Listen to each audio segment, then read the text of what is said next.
दोस्तों, आज हम बैतरणी नदी के बारे में जानेंगे, जो मृत्युपरांत यमलोक जाते वक्त यम मार्ग के बीच में आता है, जिसे मुख्यतः पापियों के लिए ही निर्माण किया गया है। तो दोस्तों, आप लोगों का अपने चैनल मम्मी की मंत्र पर स्वागत है।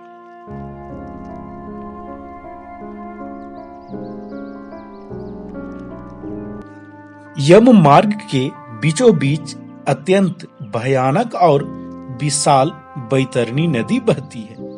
वह देखने पर दुखदायिनी हो तो क्या आश्चर्य, उसकी बात करना ही भय पैदा करने वाली है। वह 800 किलोमीटर चौड़ी है। उसमें पीव मवाद और रक्त बहते रहते हैं। हड्डियों के समूह से तट बने हैं, अर्थात उस तट पर हड्डियों का ढेर लगा रहता है। मांस और रक्त के कीचड़ वाली नदी दुख से पार की जाने वाली है। अथाह गहरी और पापियों के दुख पूर्वक पार की जाने वाली वह नदी केस रूपी लंबे चौड़े और तेज धार वाले पत्तियों से भरी होने के कारण दुर्गम है। वह विशालकाय घड़ियालों से भरा है और सैकड़ों प्रकार के घोर पक्षियों से ढका हुआ है।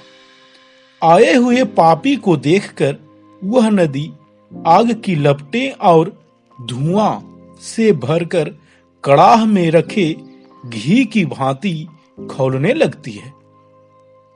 वह नदी सुई के समान मुख वाले भयानक कीड़ों से चारों ओर भरा हुआ है। वज्र के समान चोंच वाले बड़े बड़े गिद्ध एवं कौओं से घिरी हुई है। वह नदी शिशुमार, मगरमच्छ, जोंक, मछली, कछुए तथा अन्य मांसभक्षी जलचर जीवों से भरी पड़ी है। उसके बहाव में गिरे हुए बहुत से पापी रोते चिल्लाते हैं और अपने बंधु बांधवों को पुकारते हुए विलाप करते हैं। भूख और प्यास से व्याकुल होकर पापी जीव रक्त का पान करते हैं। वह नदी झागपूर्ण रक्त के बहाव से भरा महाघोर अत्यंत गर्जना करने वाली तथा भयावह है। उसके दर्शन मात्र से पापी बेहोश होकर गिर जाते हैं।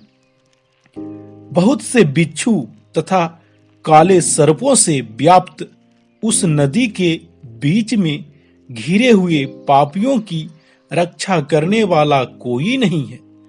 उसके सैकड़ों हजारों भंवरों में पड़कर पापी पाताल में चले जाते हैं। क्षण भर पाताल में रहते हैं और एक क्षण में ही ऊपर चले आते हैं। यह नदी पापियों के गिरने के लिए ही बनाई गई है। उसका पार नहीं दिखता। वह अत्यंत दुखपूर्वक तरने योग्य तथा बहुत दुख देने वाली है।